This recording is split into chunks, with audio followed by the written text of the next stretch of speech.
Hello guys and welcome. My name is Eduardo Sandoval. I'm here with Luis Lopez and baseball is finally here. Spring training is in full effect and OT Report is ready to cover it all. So, for the offseason, who was your winner? My winner for the offseason has to be the San Francisco Giants. They had two pressing needs coming into this offseason. They needed pitching and they needed an outfielder. So they went out and they started off. They got Johnny Cueto, signed him to a huge deal. He's going to slot in right behind Bumgarner. They're going to pack a great 1-2 punch. Then they went out and they got Jeff Smarja. If he can recover from last season, which I think he will because the Giants have a great pitching coach in Dave Righetti, he's going to make it a great three-man rotation. Then after that, they also needed an outfielder. Could have went out, got an Yoenis Cespedes or Justin out, but they went out and they got Denard Span. Great leadoff hitter. He's going to do fantastic for them in SF. The Giants definitely won the offseason. All right. Next up, going into the 2016 season, who is the most overrated team? The most overrated team has to be the Boston Red Sox. A lot of people think, oh, they've got a great young team, but that's actually going to be their weakness this season. They went out, they got David Price. He might be good in their rotation, but he's really the only stellar guy they have right now, and that's not good when you're in the AL East against opponents like the Blue Jays and the Orioles. Then they also went out, they got Craig Kimbrell. I thought Koji Uehara was already pretty much a good closer, but I guess they decided that they didn't need him. But those two additions alone aren't going to do it for him. They still need a lot more people. They also have Pablo Sandoval and Hanley Ramirez still stuck over there on contract. They haven't been productive. They're going to be expecting a bounce-back season for them this season. So, I don't know. Red Sox, you're definitely overrated. All right, next up, who is your most underrated team? My underrated team going into the season has to be the Arizona Diamondbacks.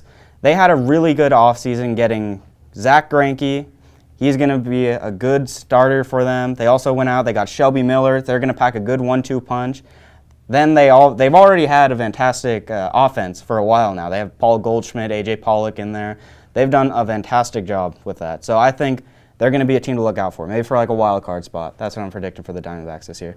All right, Luis, now give me some early MVP candidates. It's extremely early. They haven't even played a game in the season, but what are some players that you're looking for that have the best opportunity of winning that MVP? Well, for the National League, once again, I'm going to go back to the Diamondbacks really quick. I've got Paul Goldschmidt. Paul Goldschmidt, in my opinion, has been one of the most, if not the most, underrated players in the entire league.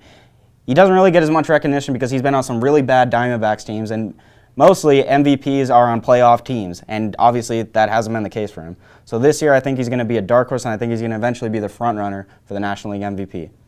For the American League, I've got Manny Machado. The Orioles they're also going to have a bounce-back season this year.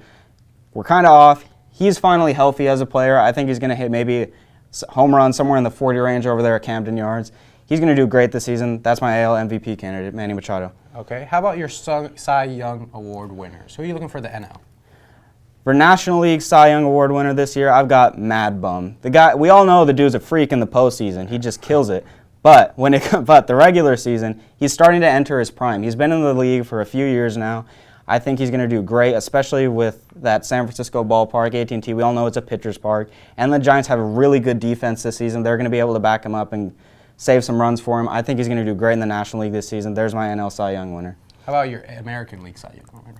For the AL, I have Corey Kluber winning his second in 2 years. I think the Indians are going to be a much better team this year, and once again, Cy Young pitchers are on playoff teams. I think the Indians may be able to compete for a playoff spot this year. It's why he won it back in 2014, and I think he's going to do it again this year.